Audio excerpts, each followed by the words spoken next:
Today's video is going to be a little bit different from something that I've done before. We're going to be talking about the purposes of relaxation, or song, in Tai Chi practice. This is really more of a theory video. I tried to think of some good demonstrations to get these theoretical points across, but because the real benefits of song come from what it does internally in the body, I decided that physical demonstration would not actually get the points across that I really want to get across in this video. So instead I'm going to use this picture of people doing push hands and use some markers to try to get these theoretical points across in a more understandable, comprehensive way.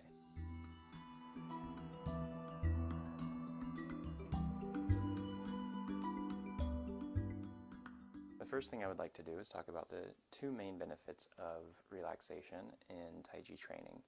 And there is sort of a third benefit, which is the one that's most discussed, probably, and that's the benefit of relaxation in general. But it's really important to note that the relaxation that's discussed in Tai Chi training is not the same as what we think of as relaxation in common speech. So when we think of relaxation, we tend to think of taking a nap or sitting in a recliner or relaxing on the couch, laying down in the sun, just something that takes no energy and we can just kind of let go of tension and be completely without care and without any need to do anything. However, in Tai Chi, what we translate to relaxation is actually, the pinyin for it is song.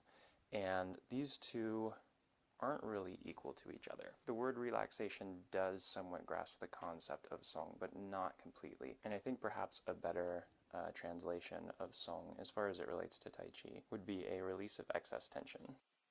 So it's not that there will be no tension in the body anywhere, it's that that tension is really more of a specific type of tension, and it's also only the tension that's necessary, the most efficient amount of tension to accomplish a certain goal. There's no extra tension, and there's no tension that's existing anywhere where it doesn't belong. So let's quickly think about what that means to have tension where it doesn't belong. So I'm not actually going to draw yet on these guys because I want to save them for a different demonstration. But if you think about this guy who it looks like he's doing on, he's pushing forward, and this guy's moving back. With this pushing forward motion of his arm, there are certain muscles that need to engage for it to happen. I know in Tai Chi we like to say use intention, not muscle or muscular force. And that is to describe the quality of how you use your muscles. It's not to say that you never actually engage your muscles. If none of your muscles were engaged, you would just be a pile on the floor. So you have to have engagement of your muscles, but it needs to be done in a specific way. So one part of this concept of relaxation in Tai Chi is that if he's activating more muscles in his frame than he needs to, then he's wasting energy, but then also, as we'll get into a little bit later, he's setting up a pathway through his body that allows his opponent to gain control over his body mass or his center of gravity. So if we want to be just super basic about it, with this pushing forward motion, we can think that he would be engaging his triceps to extend his elbow joint, right? Because the arm's going to straighten a bit as he pushes forward.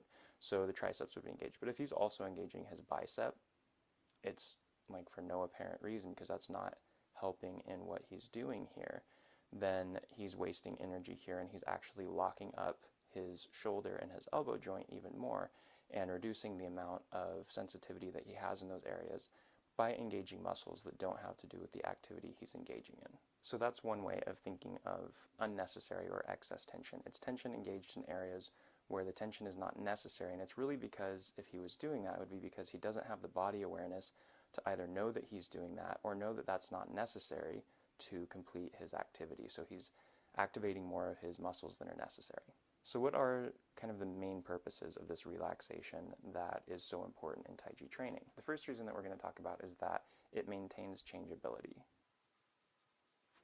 So why is it important to be changeable? So let's come back down to these guys and talk about that for a minute. As we talked about a moment before, if he is locking up his joints here with extra muscle tension around those joints that's not necessary for his action, then what happens is if the action that he had planned doesn't work out, so this guy's like, okay, I know what he's going to do. He's going to push, and so he moves in a way that messes up his plan. And he has engaged all these extra muscles throughout his body, locked into this one plan. Then what happens is he gives his opponent an advantage, because instead of being able to complete the action that he had planned to do, which all of his muscles are ready to do, this guy changes it up, messes up his plan, and he's locked into that plan.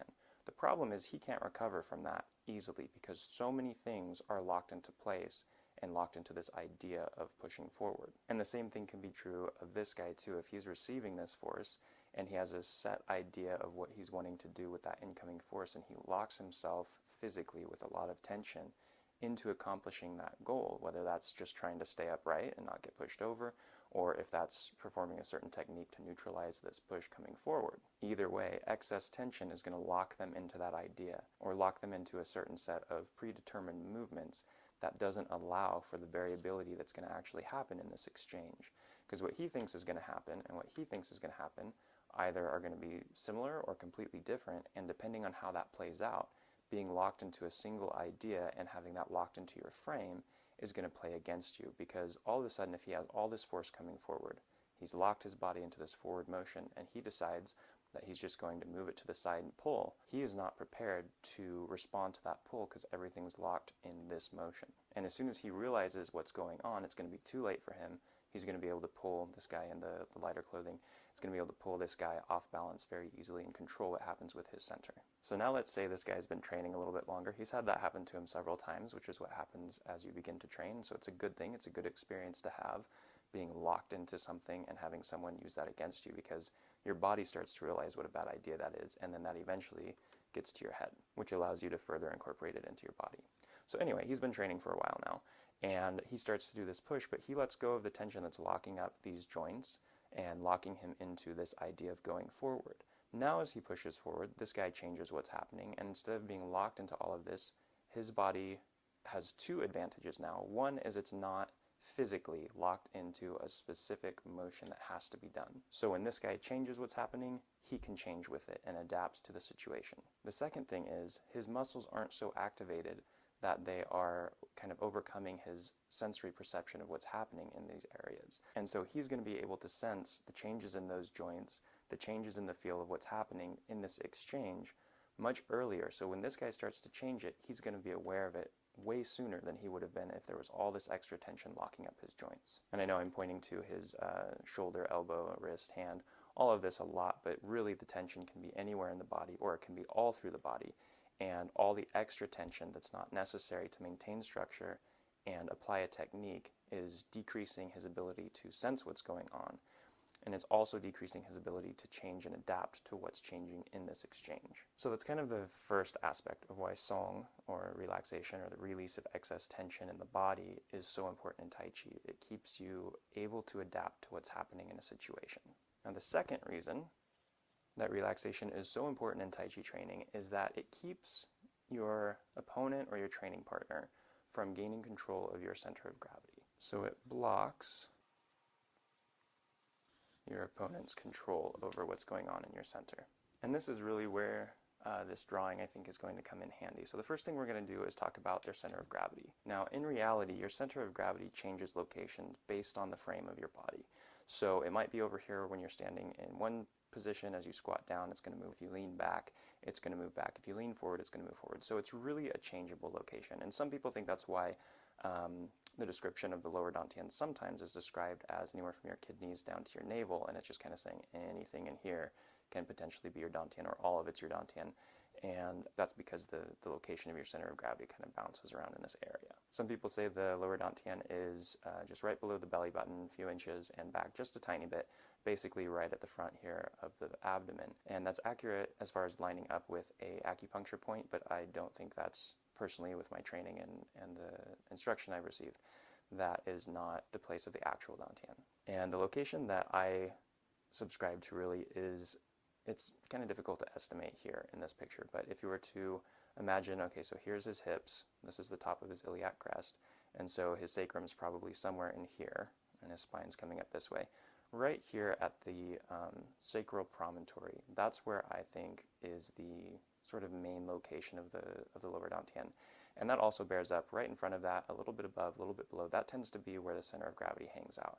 And in Tai Chi, we don't necessarily think so much about where the center of gravity actually is in the body. What we do is we hold the lower dantian as the center of gravity, and we move our body in a way that preserves that center of gravity and maintains our control of the center of gravity and how it directs the motion of the body, and also prevents opponents from gaining control of that. And again, it's hard to estimate on this picture because you don't have any really good anatomical landmarks, and his clothing's pretty baggy, so this is very rough estimation. So the first thing we need to do is give these guys some dantian. So we're going to say his is probably somewhere about here. And you can see that lines up pretty well with where he's bearing the majority of his weight, and also up with the crown of the head. It's not exact, but it's a drawing. So his lower dantian is there. This guy, on the other hand, we're going to follow his lines of force up, and we're going to say somewhere about here is going to be his lower dantian, right in front of that sacral promontory.